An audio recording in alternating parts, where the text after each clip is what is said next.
What's up, college football fans and Mean Green fans? Sonoy Valenta here once again with the Mean Green Show, joined by Jake Long this evening, the latest addition to the Eric Morris's 23 class. And Jake is a offensive lineman coming out of Angelo State, another Division II to D1 player via the portal.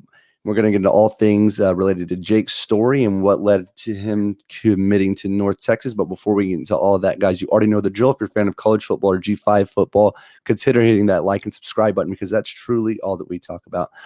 All right, Jacob. Well, hey, or Jake. You prefer Jake. I do appreciate your time.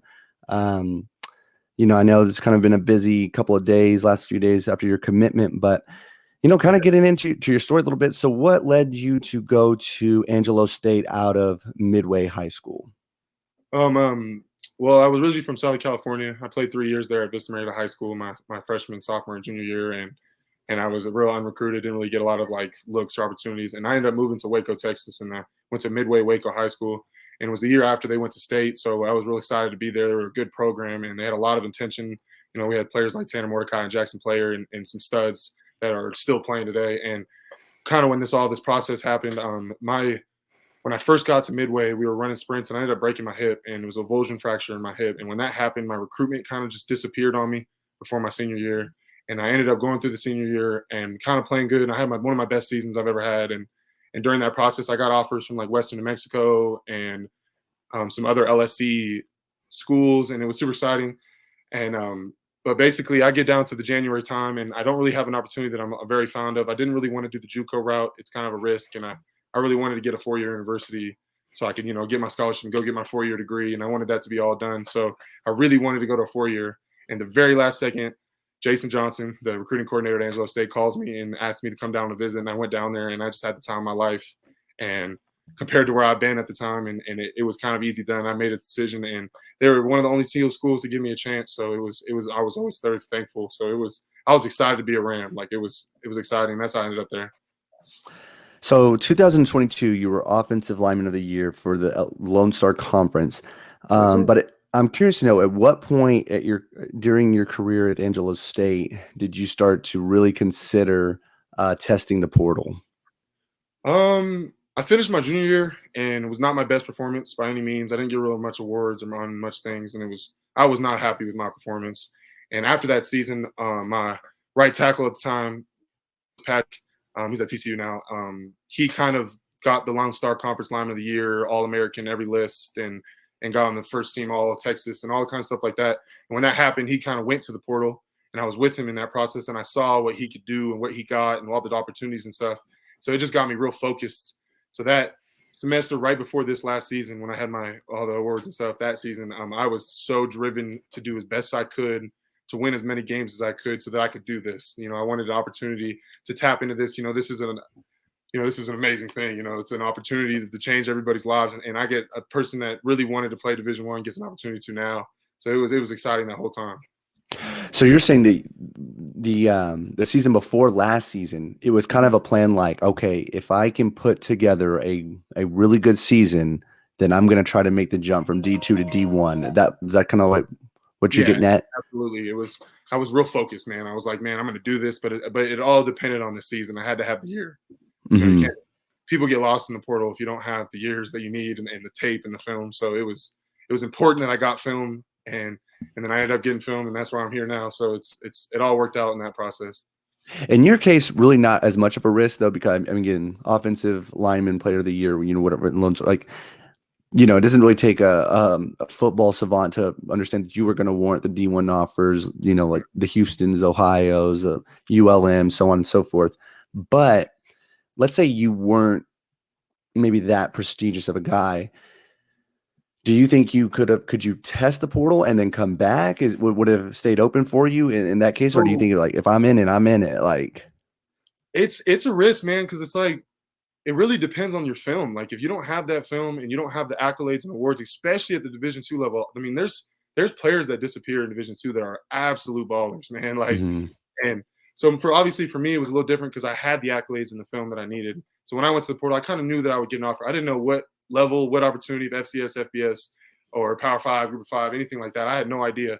But I knew that something would come, and I knew I wanted to tap into that. But, I mean, if I have the same season, but I don't get that line of start conference times in the year and all that stuff, and I go into the portal, it's a risk, man. You don't know what you're going Mhm. to get. You don't know who's going to call. And Right. if you try to go back, it's real hard sometimes, man, because this business has ways it is. It's hard to look a coach in the face and say, I'm going to go look at other opportunities. And then now when you do that, come back and say, I'm just kidding, I want to go back. Like, but for me, I was blessed to have a staff that was real supportive of this decision. Angelo State's been amazing, man. They transformed me in every way you could. So I'm just blessed to be there and thankful for them. So I think if I would have went to the portal, I definitely could have had an opportunity to come back if I didn't get the offers that I needed. But here I am now, and I got an amazing offer to go play Mean Green, man. Yeah. I'm All right. excited. Kind of piggybacking off of that. So you came out in 2019. The transfer portal obviously wasn't what it is today when you came Oh in. It yeah, was probably the plan was to go 4 years at Angelo State, and who knows after that, right? But yeah. I was just gonna get college, my degree, man. That's what my right, focus was. right. But do you think with the new transition of how it is that we're going to see a significant, because we saw it with a guy you played against, maybe you can get into that a little later, and Mason Richards. He Mhm, did it from Eastern New Mexico and mhm. obviously has a lot of success at North Texas, and you're coming in now. But do you think we're going to see high school guys select D2 schools with the thought of, okay, I'm going to try to do 2 or 3 years here and then use that to springboard into maybe a Division I program, kind of how they do the JUCO route, but they're not going the JUCO route. They're doing it via D2, probably a better route to in Yeah, case that doesn't. But do you think we're going to see a significant uptick in that?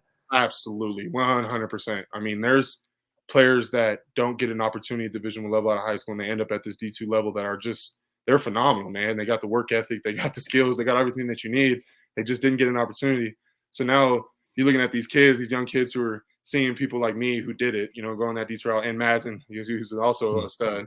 And I absolutely think that Division II is going to be the new JUCO. I mean, that's kind of where everything's headed. It's kind of what it is. It's amazing opportunity for a lot of people, and it's honestly it's a great opportunity for the players. So I'm a fan of it. It's obviously I'm a fan of it. I took advantage of it. So, it. But yeah, 100%. You'll see Division II athletes moving up to the D1 level. Not to get too off topic, but do you think we'll see maybe D2 coaches and coaching staff is almost embracing that role? Like you said, Evans, the guy went to Evans, right? That went to TCU, the tackle. Oh, it's Willis Patrick. Willis Patrick. Okay, Willis Patrick from Angelo, went to TCU as a tackle. You're obviously coming in, going into North Texas. Do you think schools like that will use that as a recruiting pitch to high school guys? Like, hey, we had these guys come here, and then they went, D1 after 2 or 3 years.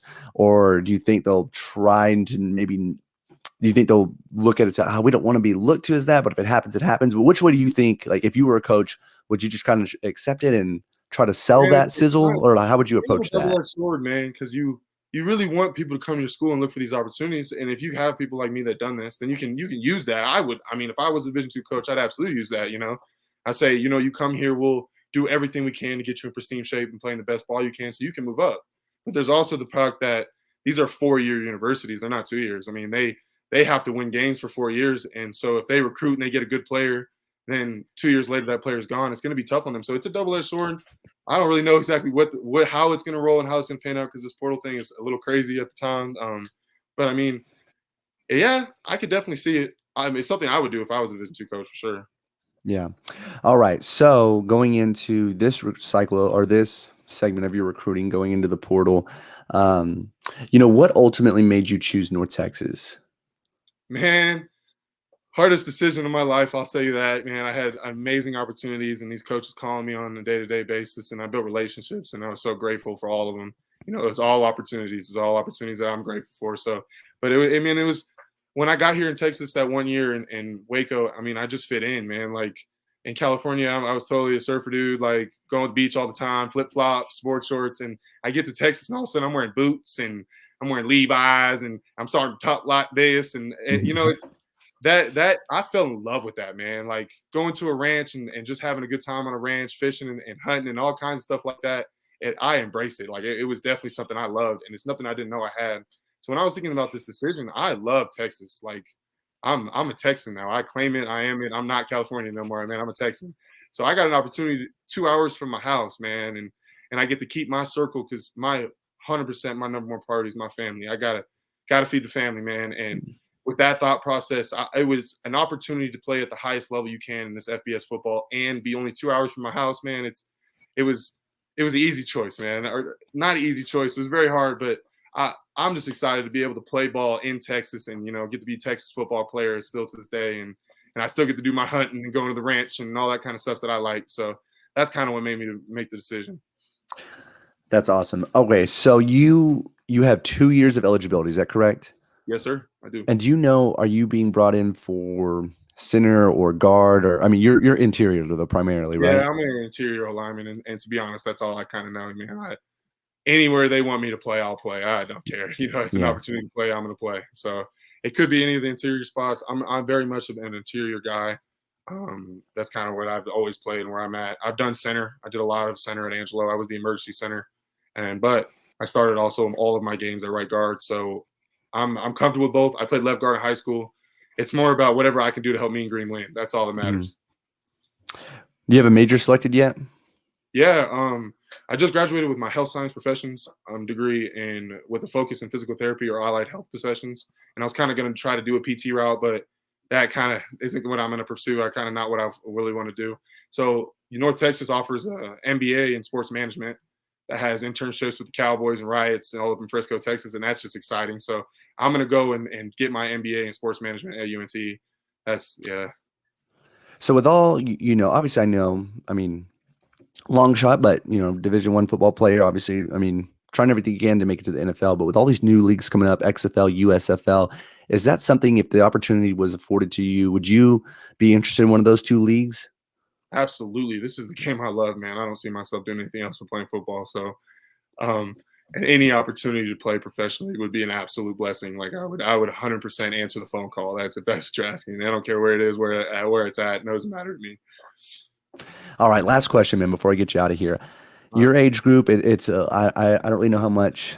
I mean, it's kind of some of you have, some of you haven't, but the return of NCAA football, which is now supposed to be Oh, come on, 2024. man. Yeah, Come are you on. excited? I was gonna. Are you excited for that? You'll be in that video game. I mean, That right there, that sentence you just said is mind-boggling, man. Like, if you were one of those kids playing NCAA 14 Road to Glory and just living your dream, going to college, you wasted your childhood and all that stuff that you could do.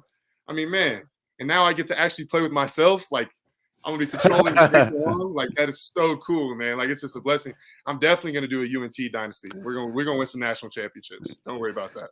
Yeah, yeah, I've won about 10 for UNT in my NCAA days, but there you go, man.